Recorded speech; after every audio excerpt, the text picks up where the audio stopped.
For God's sake, Corporal, can you move any slower? It's ammo, not a Fabergé. Just drop the boxes and get out of the way of the professionals. The voice, a gravelly mix of condescension and impatience, belonged to Gunnery Sergeant Sullivan, a man whose neck was as thick as his certainty. The small crowd of junior Marines and assembled observers chuckled nervously, a ripple of sycophantic laughter that echoed across the sun-baked firing range in the Mojave Desert. The heat was a physical entity, a shimmering curtain that distorted the distant targets and baked the very air you breathed into a fine, gritty dust. In the center of this universe of sweat and scrutiny stood Corporal Anna Rostova. She didn't flinch. She didn't look up. Her movements remained unchanged, a study in methodical grace. Her focus was absolute, her hands moving with an unhurried precision that seemed to infuriate the gunnery sergeant even further. She placed a heavy ammunition can of 338 Lapua Magnum rounds onto the ground beside the sniper's nest, the metal making a soft, solid thud on the packed earth. Her uniform, though clean, was faded from 1,000 washes, fitting her small frame in a way that rendered her almost invisible, a piece of the landscape. She was in the rigid caste system of the Marine Corps, a logistician, a box kicker, a support asset whose sole purpose was to facilitate the actions of more important people. And Sullivan, a man who had spent 20 years cultivating a reputation as a hard-charging infantryman, saw her as little more than a necessary inconvenience. But when General Wallace, observing from the shaded command tent 200 yards away, focused his binoculars not on the famed Navy SEAL sniper setting up his shot, but on the corporal, he saw something else entirely. He saw the way she indexed the magazines in the case, all facing the same direction for a faster reload. He saw the subtle way she scanned the surrounding terrain, her eyes not just looking but assessing, cataloging wind vectors from the dance of distant scrub brush. He saw a stillness in her that was not passive but coiled. It was the calm of a deep river, placid on the surface, with a powerful, unstoppable current running beneath. The general lowered his binoculars, a flicker of an old memory stirring in the back of his mind. The laughter on the range died down, but the tension remained, thick and cloying. If you believe that true competence needs no introduction and that respect is earned in silence, type professional below. Gunnery Sergeant Sullivan, however, was not a man to let a point go unmade, especially when he had a captive audience. He saw Rostova's silence not as disciplined composure, but as insolence or, worse, simple-mindedness. He stepped closer, his shadow falling over her as she knelt to organize the remaining supplies. "You see this, Marines?" he boomed, gesturing with a thumb toward her. "This is the difference between the tip of the spear and the guys who sharpen it. We're out here dealing with ballistics, windage, Coriolis effect, life and death calculations. Corporal Rostova here is worried about her inventory sheet. Different worlds, different mindsets." He leaned in, his voice dropping to a conspiratorial, mocking stage whisper. "No offense, Corporal, but your biggest tactical decision of the day is probably whether to use a pen or a pencil." More nervous laughter. Rostova continued her work, her face a mask of serene neutrality. She laid out a spotting scope, a wind meter, and a data book on a small mat, aligning them perfectly with the rifle's position, her hands moving with the steady, practiced economy of a surgeon arranging her tools. She wasn't just dropping them off.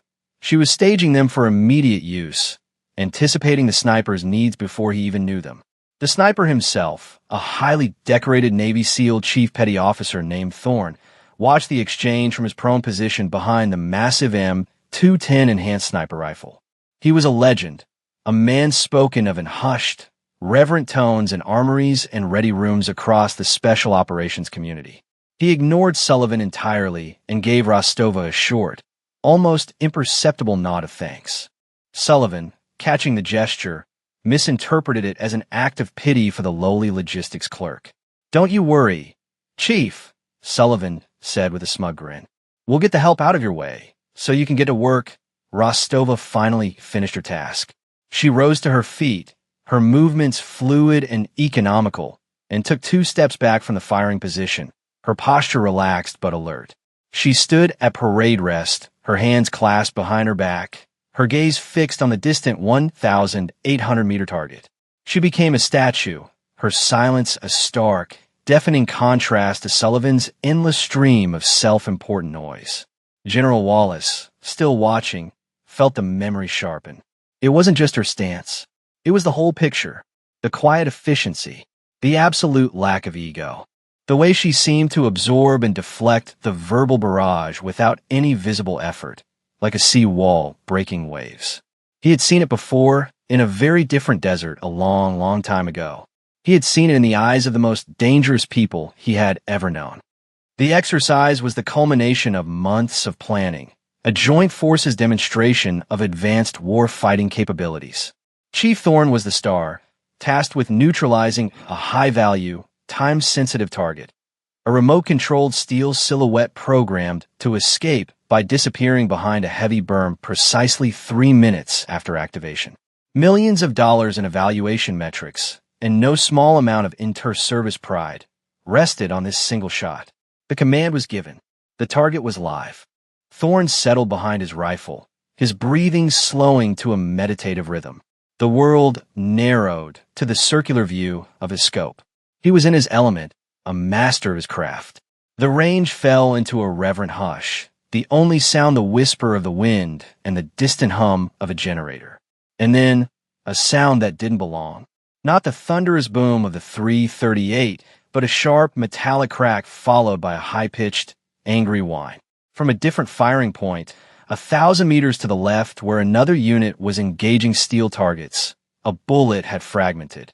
A piece of the copper jacket, a jagged shard of metal traveling at supersonic speed, cut through the air on a freak trajectory. It was a 1 in a billion chance, an act of pure, malevolent physics.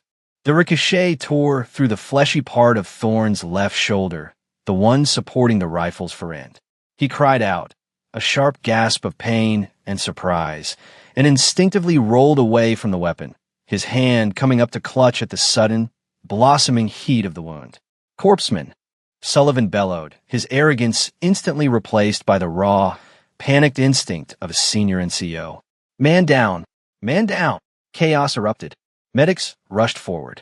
The carefully orchestrated exercise dissolved into a scramble of urgent, overlapping shouts. But through the noise, two things remained constant.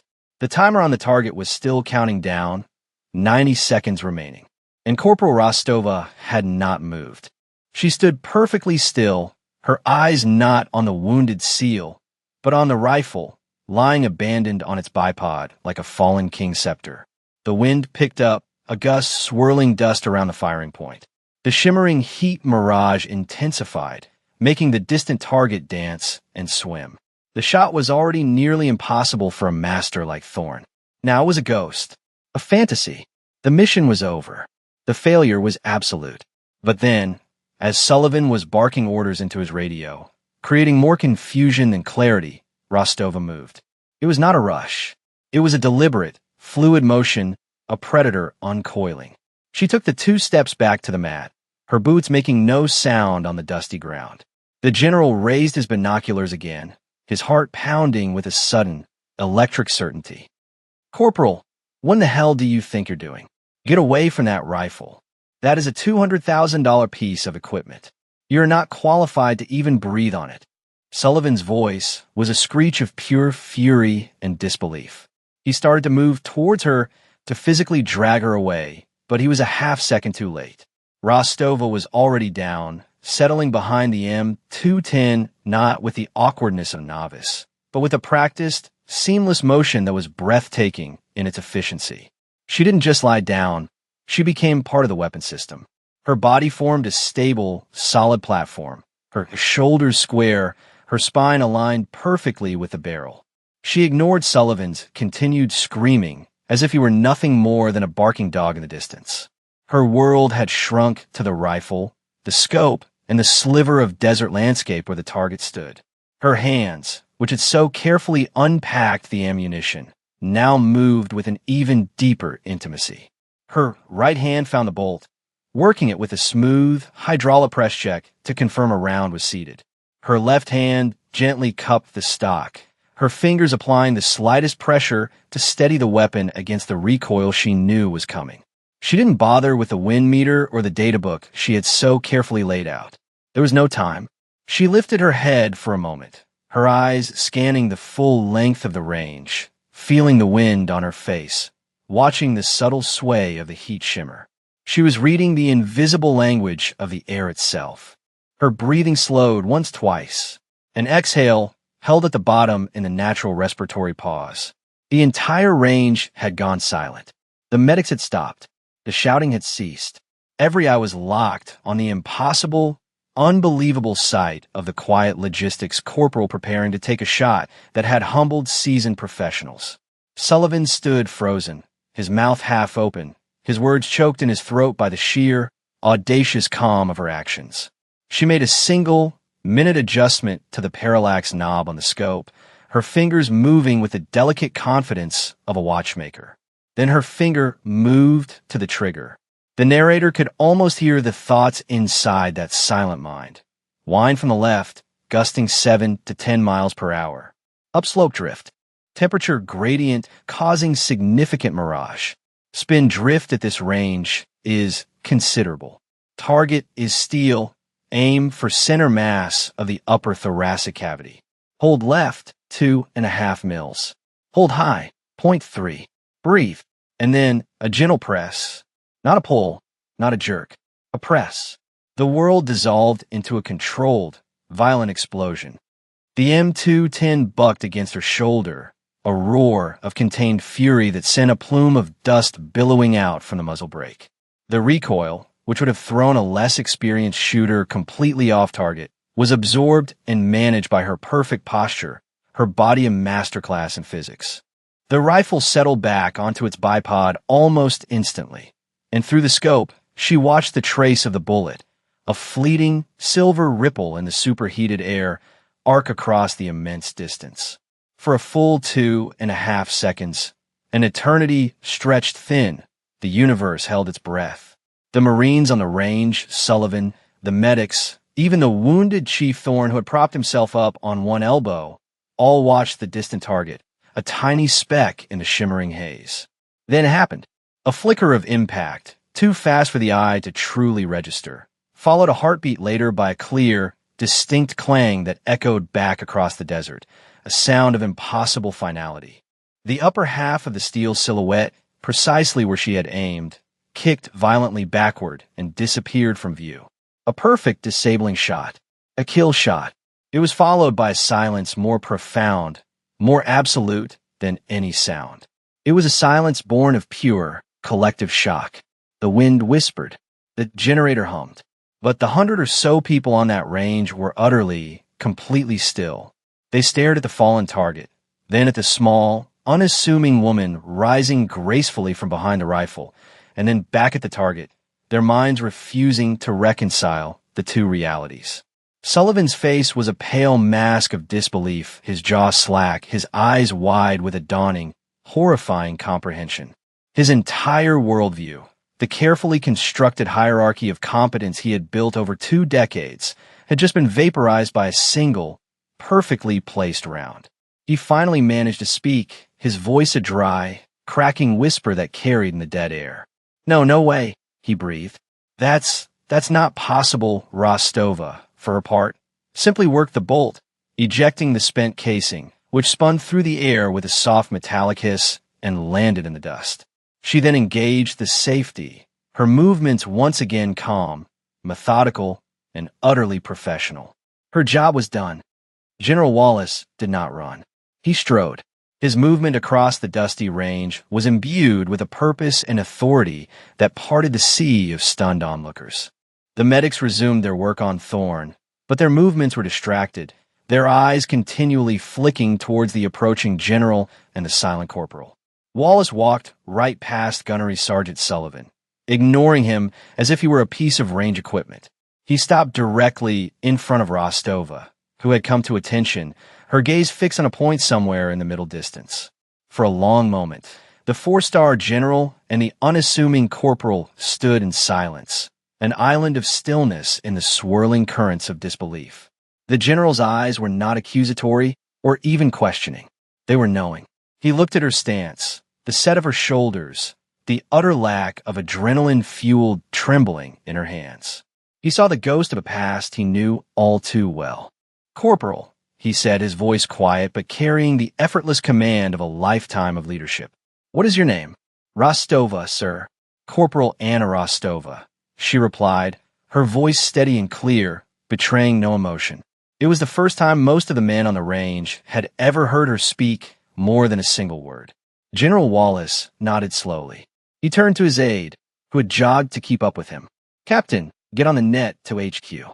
I want the service record for Corporal Anna Rostova. Full jacket. I don't care what classification it has, my authority. Read it to me, over this channel. Now, sir," the captain stammered, "her file it's heavily restricted. Tier 1 clearance. Code word protected." The general's gaze hardened. "Captain, did you misunderstand my order?" "No, sir." The captain fumbled with his radio, his hands shaking slightly. A moment later, his voice came back, patched through the general's personal headset, so everyone on the command net could hear. "Sir, I have a file." "Stand by," the air crackled. The voice on the other end of the line was clipped, professional, reading from a screen 1,000 miles away. Subject, Rostova Anna. Service number, 988-21-7745. Current rank, Corporal, United States Marine Corps.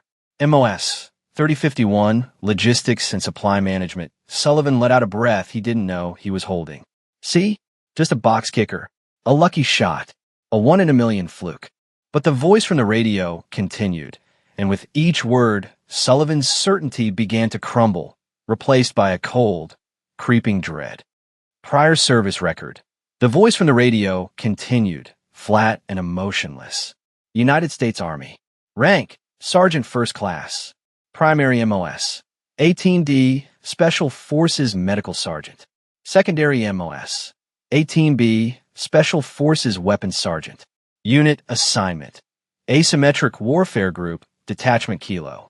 Status, Classified. A murmur went through the assembled officers listening on the command net. Detachment Kilo. Most had never even heard of it. Those who had knew it only as a rumor. A ghost unit that didn't officially exist, tasked with missions that were never spoken of. The voice went on, a relentless, staccato drumbeat of undeniable competence. Combat deployments. Operation Enduring Freedom, 7 tours. Operation Iraqi Freedom, 4 tours. Classified deployments to Horn of Africa, South America, Eastern Europe. Total combat hours. Exceeds 4,000. Sullivan felt his knees go weak. 7 tours in Afghanistan? He had done 2 and considered himself a seasoned veteran. Military schools and qualifications. The voice droned on, a litany of impossible achievements. U.S. Army Special Forces Qualification Course. Special Operations Target Interdiction Course. Distinguished Honor Graduate. U.S. Army Sniper School. Distinguished Honor Graduate. U.S. Navy SEAL Sniper Course. Naval Special Warfare Center. Guest Instructor. Sullivan's mind reeled. Guest Instructor? She had taught men like Chief Thorne. The list continued, piling improbability upon impossibility. High-angle marksmanship course.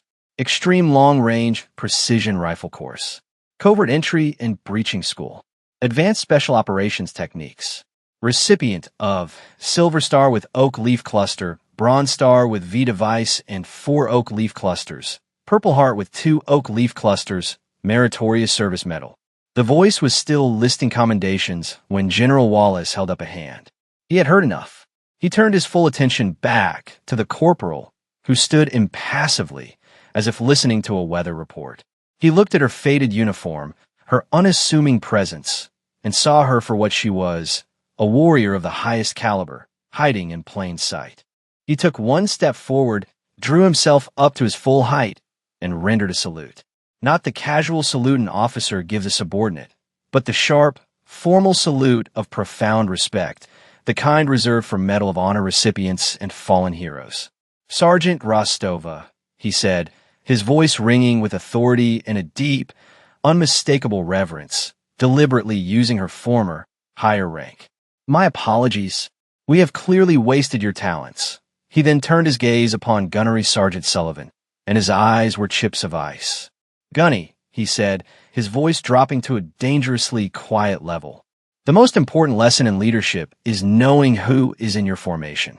You spent so much time listening to the sound of your own voice that you failed to recognize the presence of a master. Let this be a lesson to you and to every Marine on this range.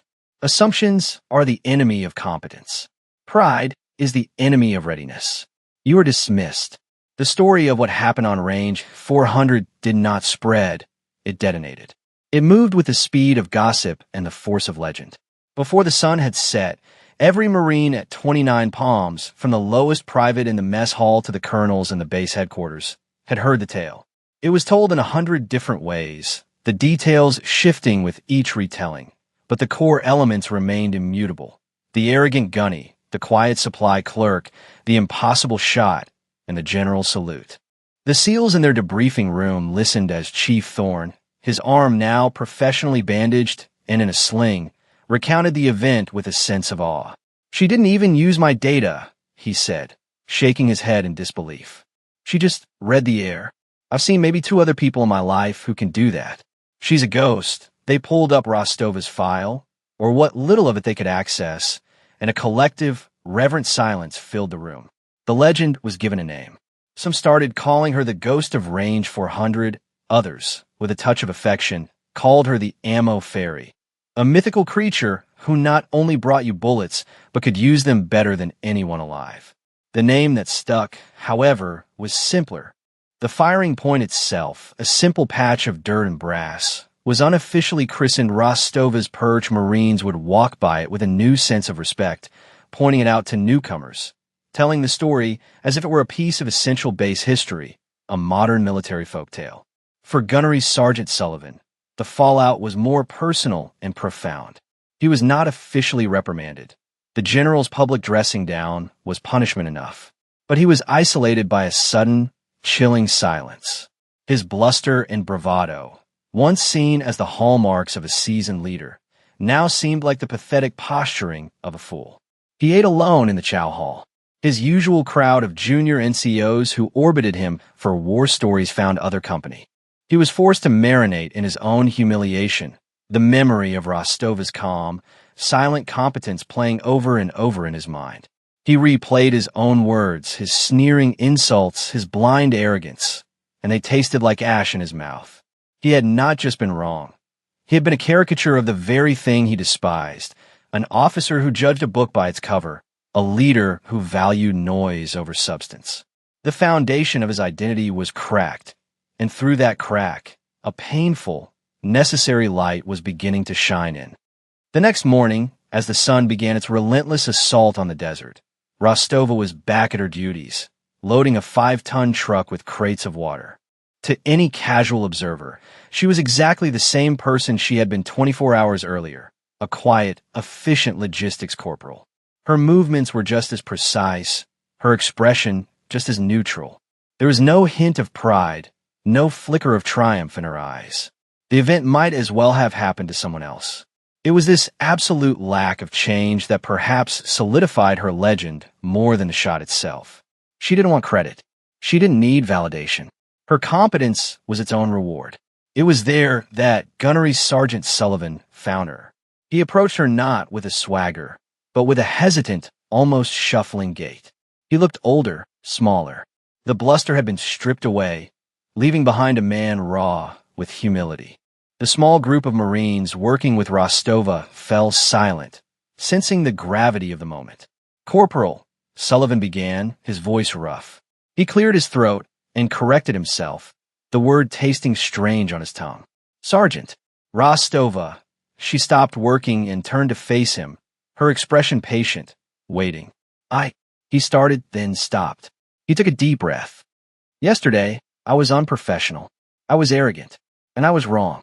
I disrespected you in front of my Marines, and I failed to provide them with a good example of leadership. There's no excuse for it. I came here to apologize. To you." He stood there, his apology hanging in the hot, still air. He was prepared for anything, a tirade, a dismissive sneer, a lecture. He did not expect what came next. Rostova simply looked at him for a moment, her gaze analytical but not unkind, and then she gave a single, small nod of acceptance. That was it. No words. No recriminations. Just a simple, silent gesture of closure. The nod was a release. For Sullivan, it was a profound lesson in grace. He felt the crushing weight of his shame lift, replaced by a nascent, unfamiliar sense of respect. As he turned to leave, Rostova spoke, her voice quiet. Gunny, he stopped and turned back. When you're cleaning the bowl on that M210, she said, use a nylon brush, not a brass one. The receiver is coated. Brass will strip it over time. She then turned back to her work, lifting another case of water as if the conversation had never happened. Sullivan stood frozen for a second, stunned. It was not a boast. It was a simple, professional piece of advice offered freely. It was a master sharing a small piece of her craft. It was in that moment that he finally understood. Her silence wasn't a weakness. It was a fortress. Her world was not about being recognized. It was about being right.